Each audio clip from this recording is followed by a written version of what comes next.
예, 계속해서 우리는 이 여호수아를 살펴보고 있습니다. 그래서 그럼 이 여호수아 그러면 전쟁 이야기 이렇게 생각을 하시죠. 사실 전쟁 그러면 우리 모두는 조금 무슨 생각이 있냐면 피하고 싶은 그리고 다시는 경험하기 싫어하는 그런 것이 전쟁인데, 실제로 이번에 이제 우리나라는 아니지만 러시아와 우크라이나 전쟁이 TV에서 보도될 때마다 너무너무 가슴이 아픕니다. 그래서 많은 사람이 죽게 되고 이게 양쪽이 다 죽게 됐죠. 가정이 깨어지고 아이들은 안정되지 못하고 떠돌아다녀야 되고, 또 이 많은 남자들이 없기 때문에 또 여자들도 그 가정을 꾸려 나가고 이끌어 가야 되는데 상당히 힘들어하는 그런 모습들도 보게 됩니다. 이처럼 전쟁이라는 것은 우리 인생에 있어서 안 겪어야 되는 그러한 것들인데, 또 하나님께서는 또 이 피치 못하게 인류의 역사 속에서 하나님께서는 하나님 나라를 이루기 위하여 이 그의 백성들에게 땅을 허락하시는 가운데 이 전쟁을 통하여서 그 땅을 허락하게 됩니다.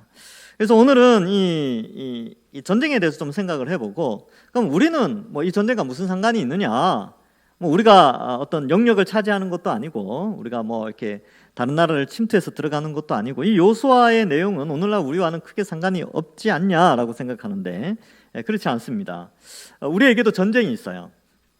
그래서 많은 사람들이 예수님 믿으면 만사 형통하고 모든 일이 잘 된다 이렇게 생각할 수 있는데, 물론 그런 요소들이 있습니다. 하나님께서 우리를 택하시고 구원하시고 목자 되셔서 늘 푸른 초장으로 인도하시는 그런 것도 있지만, 또 한편으로는 이 땅이 아직 완성된 하나님 나라가 아니고 하나님이 그의 백성들을 통하여 또 다른 하나님의 백성들을 불러 모으시는 과정 가운데 있기 때문에, 그런 과정 가운데서 등장하게 되는 전쟁의 요소, 영적인 전쟁이 우리에게 있다는 것을 말씀해주고 있습니다.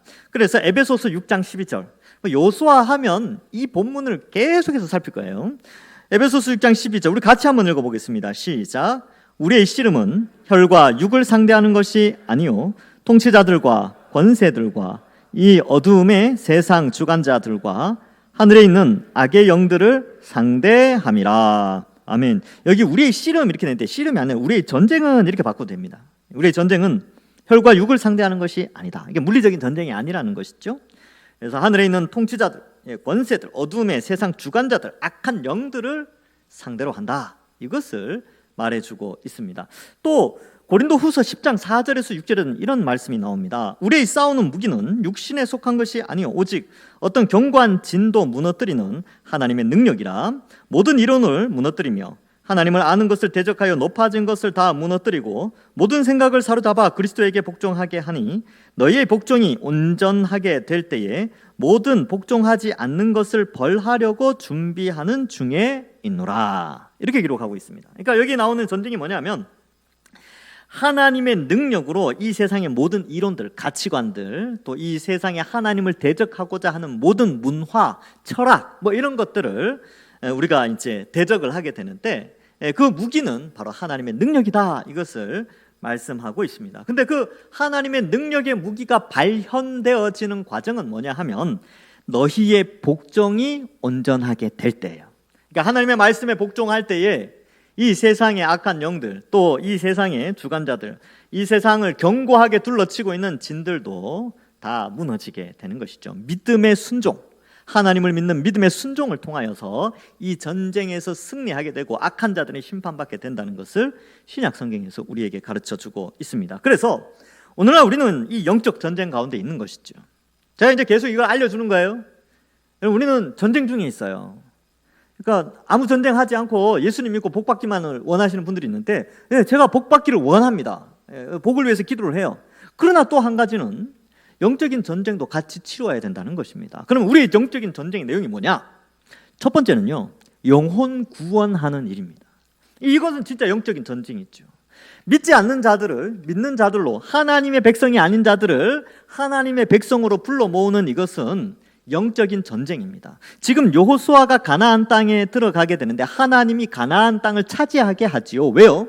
그 가나안 땅은 하나님의 임재의 장소이기 때문에 그렇습니다. 그러면 우리의 입장에서는 예수님 믿지 않는 자들을 예수님 믿게 한다는 것은 성령이 그 사람 속에서 그 믿지 않는 자들 속에 들어가서 그들을 하나님의 백성으로 이렇게 불러 모으시는 거죠. 그러니까 하나님의 입장에서는 하나님의 통치의 영역이 넓어지는 것이 바로 우리의 전도를 통해서 이 일이 일어나게 되는 것이죠. 그래서 이 여호수아와 우리의 전도와는 상당히 많이 연결되어져 있습니다. 또한 여호수아를 또 살펴보면 이런 이 전쟁은 하나님께서 하시지만 또 인간의 입장에서는 그 전쟁에 들어가서 인간의 탐욕과 정욕과 또 하나님의 말씀에 순종해야 되는 의무, 이런 것들이 또한 전쟁 가운데 하나 있어요.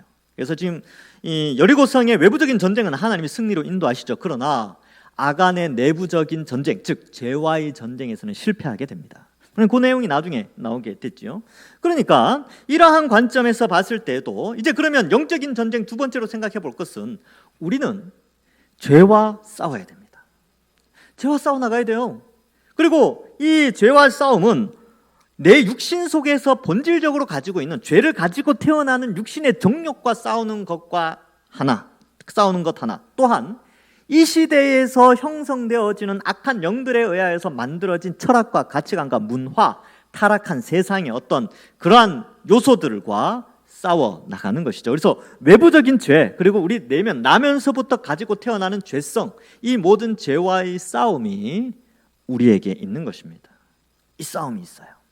그리고 조금 더 한 단계 더 나가면 어떤 싸움이 있냐면 그러한 가운데 오히려 거룩한 삶을 살아내는 전쟁이 우리에게 주어지는 것이지요.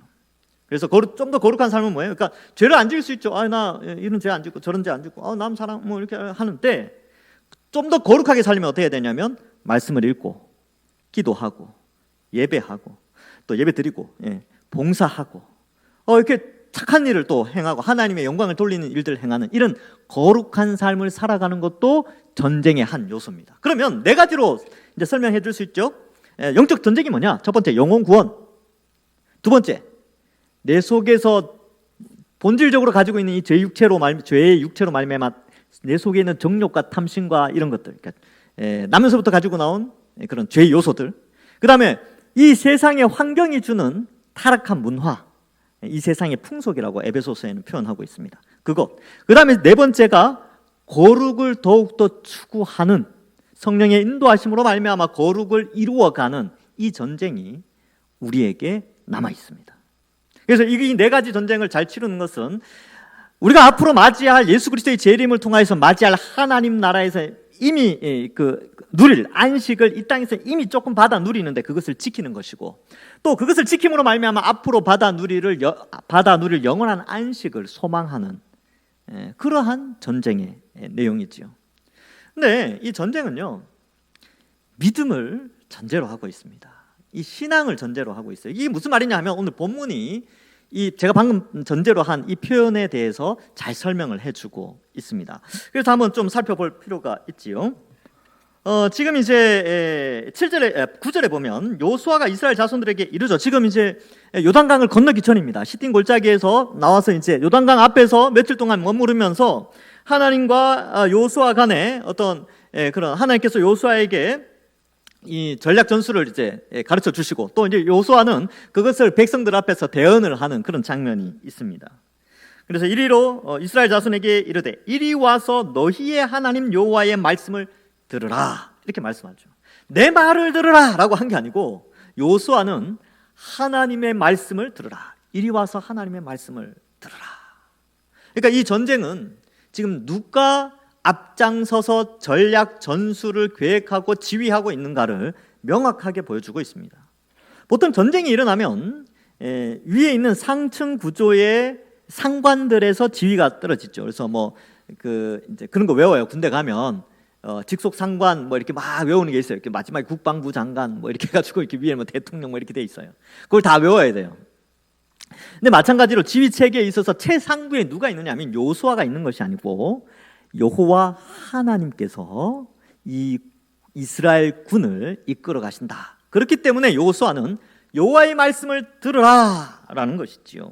그래서 이 전쟁은 하나님의 말씀을 듣고 그것을 믿고 순종할 때 승리로 이어지는 전쟁이라는 것을 말씀해 주고 있습니다. 여러분, 우리가 영적 전쟁을 치르지 않습니까? 우리가 영적 전쟁을 치르는 것도 마찬가지입니다. 하나님의 말씀을 들어야 전쟁에서 승리할 수 있어요. 내 경험, 그러니까 이제 사람을 전도하는, 이 사람 전도하려면 이런 경험이 필요하지. 그게 아니라니까요. 그리고 죄와 싸우는 거, 이런 거, 뭐 이렇게 A, 뭐 B, C 이렇게 이렇게 해서 이렇게 죄와 싸워 나가면 되지. 이런 것들이나, 아니면 뭐 이렇게 거룩을 살기 위해서 뭐 거룩한 삶을 살기 위한 7가지 단계, 뭐 이런 거 이제 써놓고 이렇게 한다든지, 뭐 그런 것들로 이렇게 생각할 수 있는데, 뭐 성공하기 위한 사람들의 몇 가지 법칙 그런 거 막 이렇게 공부하잖아요. 근데 그렇지 않고 성경은 끊임없이 우리에게 말씀을 가까이 하라, 이것을 알려주고 있습니다. 영적인 전쟁에서는요, 인간의 지혜나 경험은 중요하지 않습니다. 하나님의 말씀, 성경 말씀대로 살아가는 것이 중요합니다. 그래서 이 전략 전술을 가르쳐 주는데, 이 전개되는 전략 전술은요, 사실 세상 그 어떤 병법에도 없는 내용이에요. 전쟁을 앞두고 있는데 제사장이 제일 앞에 나가. 말도 안 되죠. 거기에다가 맨몸으로 칼 차고 나가고 방패 차고 나가는 게 아니라, 이거 움직이기도 힘든데 어렵게 메고 제일 앞에 나간다니까요. 이건 있을 수 없는 전쟁이지요.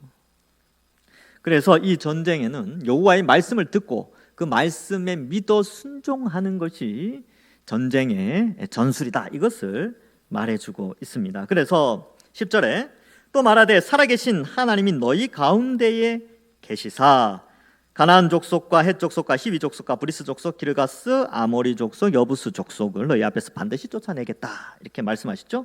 그러니까 여기 보면 살아계신 하나님, 이 표현을 씁니다. 살아계신 하나님. 지금 이 이스라엘 사람들은요, 여러 민족들을 봐오면서 온갖 잡종신들을 다 봐왔어요.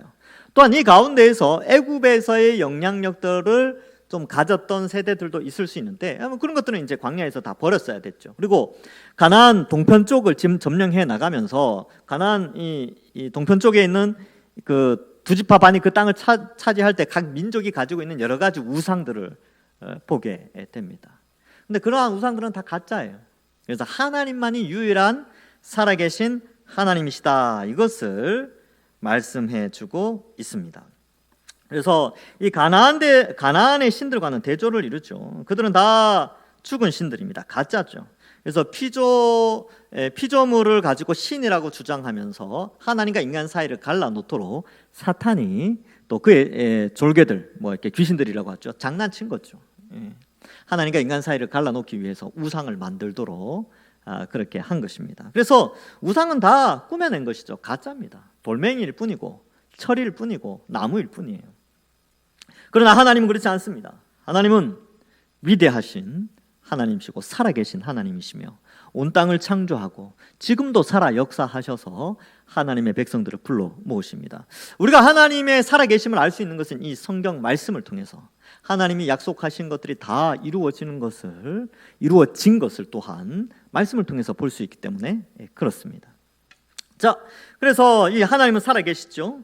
그리고 이제 이 가나안의 7족속이 나오는데, 여러분 그 7족속이 7족속이 나왔다는 것은 7이라는 것은 완전 숫자를 의미하는데, 그만큼 이 가나안 땅에 여러 족속들이 모여 함께 살았다는 것입니다. 우리야 단일 민족 국가, 요즘은 이제 단일 민족이라는 단어를 쓰지 않습니다. 우리나라도 이렇게 다민족들이 많이 살죠. 근데 어쨌든 한 민족이 주로 그 지역을 살던 것과는 다르게 이 가나안 땅에는 7민족이 살고 있었어요. 그리고 여러분들 동남아 같은 데 가보면요, 나라는 하나인데 민족이 막 50여 민족이 살아요. 뭐 그죠, 그런 나라들이 많이 있죠. 중국만 해도 막 엄청난 많은 민족이 살죠. 베트남에 가보니까 50몇 민족이 살아요. 여러 민족이 다 달라요. 마찬가지로 가나안 땅에도 7개의 민족이 자리를 잡고 살고 있었습니다. 그래서 그 민족들을 하나님이 다 물리쳐 주겠다. 그런데 이 7민족들 모두가 튼튼한 성벽을 가지고 있고 또 청동과 철로 만들어진 무기와 전차들이 사용되어지고 있었습니다. 이 당시에는 사실 청동기가 유행할 텐데, 이 히타이트족이라고 하죠. 여기 나오는 헷 족속이라고 하는데, 이 헷 족속이 지중해 연안을 통하여서 이동하면서 이 가나안 땅에 들어와 정착을 하는데, 이때 철기가 보급이 되어집니다. 이거는 이제 세계사에 나와요. 그래서 이 무기가 한창 개발 중이고 발전한 가나안 땅인데, 이스라엘은 어떠냐면 광야 생활 40년 했다니까요. 그들이 광야 생활하면서 무슨 무기를 만들겠습니까? 예. 뭐 어떤 변변한 뭐 군복이라도 있었겠습니까? 없었죠. 근데 이게 비추어 보면 이 일곱 민족과 이스라엘 민족은 전투력 혹은 국방력 이런 거 비교해봐도 비교 자체가 안 됩니다. 그런데 가장 강력한 무기를 가지고 있었죠. 이건 뭐 비교할 수 없는 무기죠. 이스라엘은 하나님이 그들 가운데 있었습니다. 하나님이 최고죠. 예. 그래서 이러한 것들을 생각해 본다면 사실 일곱 민족은 아무것도 아니에요. 아무것도. 하나님이 훅 불면 날아가는 그런 민족이지요. 그래서 하나님이 우리 가운데 있다. 하나님이 우리와 함께 하신다라는 것입니다. 그래서 여러분 우리가 영적 전쟁을 치를 때도요. 여러분 아까 말씀드렸죠. 어떻게 전도할까? 내가 죄를 이길 수 있을까? 내가 이 세상에 물들지 않을 수 있을까? 내가 거룩하게 살 수 있을까? 이렇게 막 걱정을 한단 말이죠. 근데 아니요. 하나님 우리에게 지금도 말씀하십니다. 살아계신 하나님이 너희 가운데 계신다. 이게 어떻게 성취가 되느냐 하면 예수 그리스도로 말미암아 예수님이 승천하여 하나님 우편에 앉아 계셔서 성령을 보내어 주시죠. 아버지께로부터 받아 성령을 우리에게 부어 주셨습니다. 성령이 우리 속에 계세요. 그러니까 이 말씀이 우리에게 그대로 적용되죠. 살아계신 성령 하나님이 너희 가운데 계시사. 우리 주변에 일곱 족속과 같은 수많은 적들, 다양한 포지션, 아주 버라이어티한 영적 상대자들이, 대적들이 존재한다 할지라도 성령이 우리 속에 계시면 그 모든 문제들을, 그 모든 영적인 전쟁 앞에서 다 승리케 해주신다. 이걸 믿으면 이겨요. 이거 안 믿으면 집니다. 여기 나오는 이스라엘 백성들도 하나님이 우리와 함께 하신다. 이거 안 믿으면 졌어요. 탐욕으로 채우고 그러면 지는 거예요. 눈물 흘리게 되는 것이죠. 그러나 성령이 우리와 함께 계시면 우리는 이기는 자가 됩니다. 그래서 요한계시록 2장 7절에 보면 귀 있는 자는 성령이 교회들에게 하시는 말씀을 들을지어다. 이기는 그에게는 내가 하나님의 낙원에 있는 생명나무의 열매를 주어 먹게 하리라. 성령이 있는 사람들은 다 이기게 돼 있어요. 그러니까 성령이 있다는 것은 이미 구원받았다는 것이고, 구원받은 사람들은 하나님 나라의 생명나무를 먹게 해주시겠다. 이것을 말씀하시는 것이죠. 낙원의 생명나무를 먹는 자는 구원받은 자입니다. 구원받은 자는 이 땅에서 성령의 열매를 맺어가는 자들이죠. 성령이 그 속에 있으니까. 하나님이 택하여 성령을 부어주셔서 구원받죠. 성령이 없는 자는 구원받지 못한 자입니다. 거듭나야 되죠. 거듭난다는 것이 성령으로 거듭나는 것이니까. 그래서 거듭난 자, 곧 성령이 있는 자, 그들은 이제 성령이 계시기 때문에 성령의 열매를 맺기 시작하는데 그것을 성화라고 표현합니다. 이 성화를 간단하게 설명한 구절이 나오는데 그것이 바로 갈라디아서 5장 22절 23절. 성화가 뭐냐? 거룩해지는 것. 바로 성령의 열매를 맺어가는 것. 즉 성령이 그 속에 있기 때문에 필연적으로 나타나는 현상들을 기록하고 있습니다. 오직 성령의 열매는 사랑과 희락과 화평과 오래 참음과 자비와 양선과 충성과 온유와 절제니 이 같은 것을 금지할 법이 없느니라. 예, 그렇습니다. 여러분, 이 성령이 우리 속에 계시기 때문에 성령이 우리와 함께 우리에게 맞닥뜨려져 있는 영적 전투 속에서 열매 맺으며 승리하게 하신다는 것이죠. 그렇게 승리한 자가 낙원의 생명나무를 먹게 해주겠다라고 하나님이 약속하신 것이죠. 즉, 이 말은 성령으로 말미암아 구원받아 성령의 열매를 맺어가는 자는 낙원의 열매를 먹게 해주겠다, 이런 의미가 있습니다. 그래서 구원받으면 필연적으로 열매를 맺게 되는 것이죠. 열매로 알게 되는 것입니다. 자, 그래서 우리는 자꾸 이제 이 영적 전투 앞에서 자꾸 내가 저 사람 전도할 수 있을까? 내가 이 죄를 이길 수 있을까? 내가 과연 올해보다 내년을 더 거룩하게 살 수 있을까? 내년에 더 봉사하며 살고, 내년에 더 예배 잘 드리고, 내년에 더 말씀 더 잘 읽고, 기도 잘 하고 살 수 있을까? 자꾸 의심하게 되는데 아니요. 성령이 우리 속에 있기 때문에 얼마든지 우리는 성장하고 이 영적 전투에서 승리할 수 있습니다. 이거 믿으셔야 돼요. 성령이 함께 하시니까. 우리가 귀찮아서 안 하지. 성령이 우리에게 말씀을 통하여 끊임없이 우리를 영적 승리로 이끌어 가주시는데 우리가 자꾸 안 따라가. 그래서 그렇지. 근데 오늘 또 다시 이제 우리가 말씀을 통해서 다시 한번 다 잡죠, 마음을. 그렇지. 그래서 말씀은 우리의 영적 전투의 사기를 높여주는 수단입니다. 원래 전투력은 사기에 달려 있거든요. 자, 그래서 이렇게 우리가 이제 이 여호수아가 이렇게 이야기를 하지요. 그래서 일곱 족속 다 몰아내겠다. 라고 말씀합니다. 여러분, 우리가 생각해 볼 때, 저기 다른 나라 침공해서 이렇게 그 땅 빼앗는 거 이거 잘못된 거 아닙니까? 그렇죠. 그렇게 생각할 수 있잖아요. 근데 이 가나안 땅을 점령하는 것에 대해서는 하나님이 심판으로 기록하고 있습니다. 창세기 15장 16절에 보면 네 자손은, 아브라함에게 하신 말씀이에요. 네 자손은 4대 만에 이 땅으로 돌아오리니 이는 아모리 족속의 죄악이 아직 관영치 아니함이니라 하시더니, 이렇게 기록하고 있어요. 즉 이 말은 뭐냐면, 이 아브라함의 자손들이 애굽에 들어갔다가 400년 만에 다시 돌아오게 되는데, 이 가나안 땅으로 돌아오게 되는데, 지금 이 아브라함이 살던 시대에 그 가나안 땅을 차지하던 민족이 아모리 족속이에요. 근데 지금 이제 후손들이 400년 지나서 들어와 보니까 7족속이 살고 있는 거죠. 어쨌든 죄악이 간영해지니까 하나님이 이스라엘을 통하여 가나안 땅을 쳐서 그들을 멸절시키는 거예요. 그들이 이렇게 멸절당하는 것은 이거 하나님 너무한 거 아닙니까? 잘 살고 있는 백성들을 공격해서 이렇게 없애는 거 아닙니까? 그게 아니고 하나님이 이스라엘 백성을 통하여서 그들의 죄악을 심판하시는 것으로, 심판과 동시에 그의 백성들에게 복락을 허락하시는, 하나님의 약속의 땅에서 그의 백성들을 인도하여 땅을 정결케 하고 죄악을 없애고 하나님의 백성과 아름다운 교제를 하기 위하여서 약속의 땅으로 들어가게 하신다. 이것을 우리는 생각해 봐야 합니다. 자, 그래서 10절 끝에 보면, 자, 반드시 쫓아내실 줄을 이것으로 너희가 알리라, 이렇게 되는데, 이것이 뭐냐면 11절부터 13절의 내용입니다. 보라, 온 땅에 주의 언약궤가 너희 앞에 요단을 건너가나니 이제 이스라엘 지파 중에서 각 지파에서 한 사람씩 12명을 택하라. 온 땅에 주 여호와의 궤를 맨 제사장의 발바닥에 요단 물을 밟고 멈추면 요단 물 곧 위에서부터 흘러내린 물이 끊어지고 한 곳에 쌓여 서리라, 이렇게 돼 있죠. 그러니까 이 언약궤를 레위 자손들이 이제 메고 가요. 그런데 이 12지파에서 한 명씩 부르게 됩니다. 그러니까 그들은 이스라엘을 대표하는 사람들이죠. 근데 그들이 이 한 사람을 12명을 택하여서 함께 들어가게 됩니다. 나중에 이제 그 요단강에 들어가게 되거든요. 그래서 그 내용들이 곧 뒤에 나오는데, 이렇게 이스라엘의 12지파와 언약궤는, 12지파는 백성을 의미하고 언약궤는 하나님의 임재를 의미하는데, 이것이 함께 있음으로 말미암아 하나님이 그의 백성들을 지키시고 보호하신다라는 의미로 표현하고 있습니다. 지금 이제 11절부터 13절이 나온, 특별히 13절을 믿어야 돼요. 13절에 대한 믿음이 그들에게 있어야 되는데 그들이 믿습니다. 믿죠. 믿어서 순종을 하게 됩니다. 그래서 이러한 것들을 볼 때에 여러분, 이건 정말 사실 말도 안 되는 이야기죠. 그러니까 경험해보지 못한 이 광야 40년 세대는 이러한 것들을 직접적으로 경험하지 못했어요. 그 홍해를 건넜던 사람들은 거의 다 죽었거든요.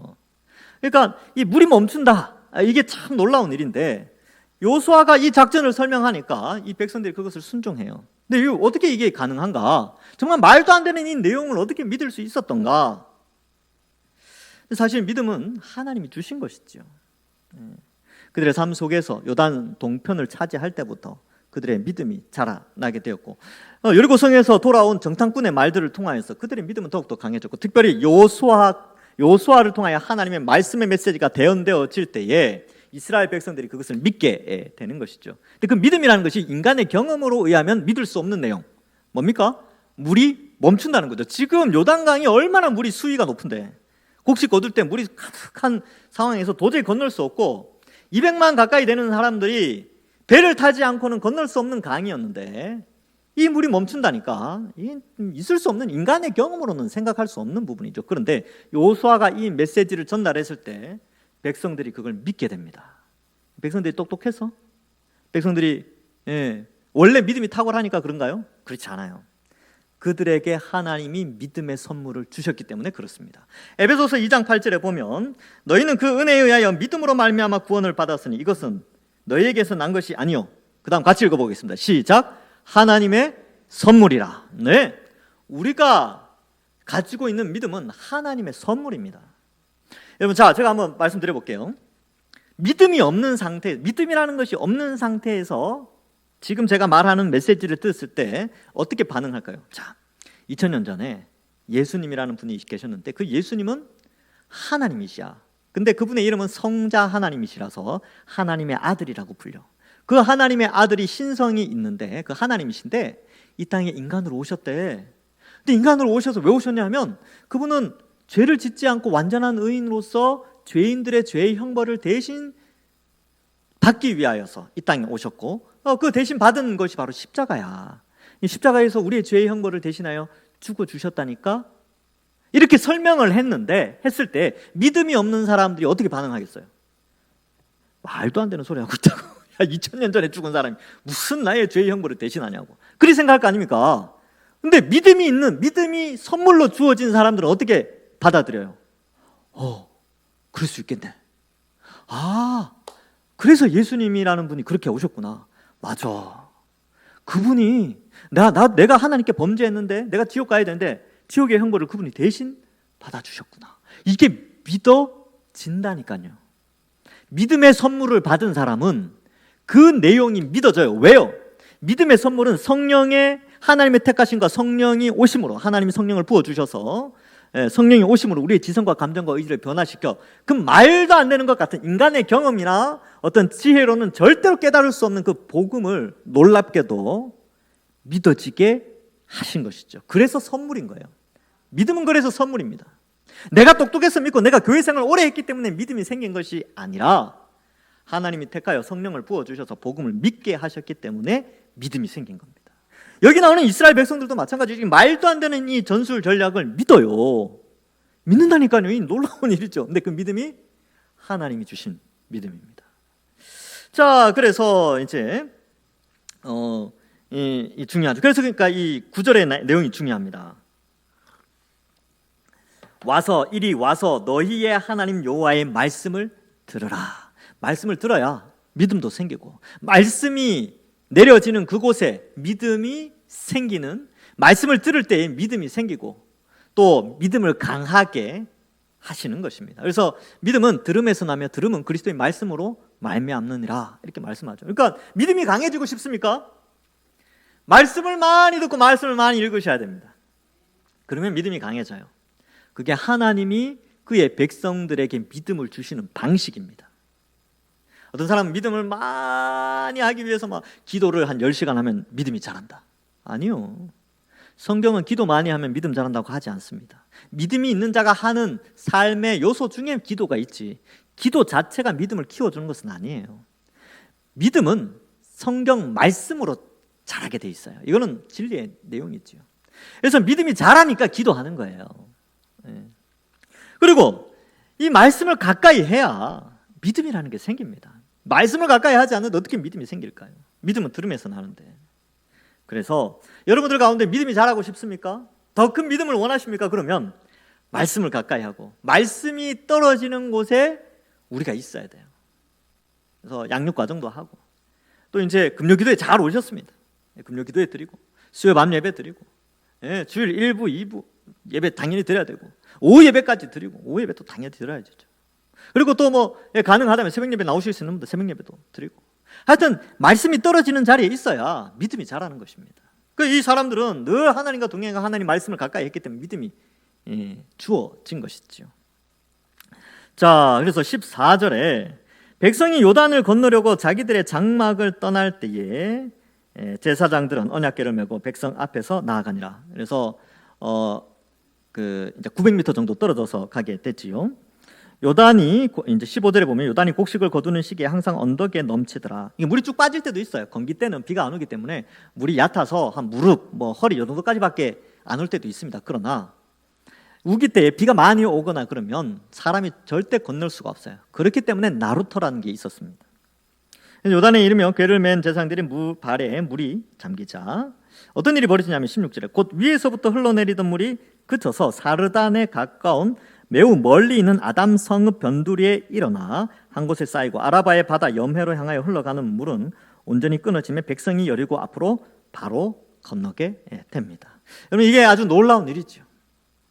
그러면 이걸 좀 이해를 높이기 위하여서 어떻게 하느냐 하면 그림을 좀 봐야 될 것 같습니다. 지도를 좀 보겠습니다. 여러분, 이제 이 내용의 설교를 아마 많이 들으셨을 거예요. 그런데 구체적으로 어떤 식으로 일어나는지 함께 살펴보도록 하겠습니다. 영상을 바꿔주시겠습니까? 지금 이제 이게 이스라엘 지도인데 이스라엘 전체 지도가 이거지요. 여기가 갈릴리입니다. 갈릴리 호수죠. 여기가 사해예요. 사해. 성경에는 염해라고 되어 있죠. 염해, 소금바다 염했죠. 이렇게 전체 지도인데 요거를 부분 확대를, 요 네모 부분을 확대를 하면 여기가 됩니다. 지금 보시면 여기가 길갈이고요, 여기가 여리고, 구약 성경에서의 여리고 위치가 여기가 됩니다. 그럼 지금 이스라엘 백성들은 여기 이제 지도가 좀 잘렸는데 이쪽이 이제 시딤 골짜기 쪽이거든요. 그리고 여기 있다가 이렇게 내려오게 됩니다. 지금 여기에 머무른 상태예요. 그러면 강을 이제 제사장들이 여기 요단강, 요 가운데 있는 요 파란 물결이 있는 요게 요단강이거든요. 요단강을 이제 건너가야 되는데 물이 있으니까 못 건너는 거죠. 그래서 이제 고민을 하고 있었는데, 이제 제사장이 언약궤를 언약궤를 메고 발을 딱 딛는 순간 물이 끊깁니다. 어디에서 끊어지느냐 하면 여기 보면 이 아담 성읍 변두리에서 일어나 쌓이게 되죠. 아담이 어디냐면 여기 있어요. 여기 보시면 여기가 아담입니다. 여기가 바로 사르단, 여기 사르단 있죠. 그래서 이 16절에 보면 사르단 가까운 아담에서 물이 쌓이게 됩니다. 여기 물이 쌓이는 거죠. 그래서 요 지역에서 여기까지가, 여러분, 요 지역에서 여기까지가 한 20km 정도 됩니다. 20km. 그러니까 우리 동산교회에서 북쪽으로 직진 방향으로 해서 양주 정도까지 갈까요? 뭐 의정부 조금 지나서 직선거리로. 아니면 여기서 이제 동쪽으로 가면 한 두물머리쯤 가게 되겠죠. 그 정도 거리가 되는 북쪽에서 물이 멈추게 되는데, 여러분, 이 아담 지역이 어떤 지역이냐 하면요, 아담 지역의 사진을 보여드리겠습니다. 요게 요단강이고, 여기 이제 요단. 지금 이제 이쪽은 한쪽 편이 지금 태적층으로 되어 있고 이렇게 언덕으로 되어 있는데, 이 아담 지역이요, 이 지역이 전쟁이 아니고 지진이 자주 발생합니다. 지진이 일어나면 어떤 일이 벌어지냐면 강 양쪽에 쌓여 있던 퇴적층들이 아주 가는 모래로 되어 있는데 이게 요단강으로 흘러들어서 요단강이 잠시 끊겨요. 지금 이 요수아 3장에서만 이 사건이 일어난 것이 아니라 역사적으로 요단이 아니고 이 아담 근처에서 이 지진이 많이 일어나서 물이 쌓인 적이 몇 번 있습니다. 그래서 이제 자료를 이렇게 좀 검색을 해보니까 나오더라고요.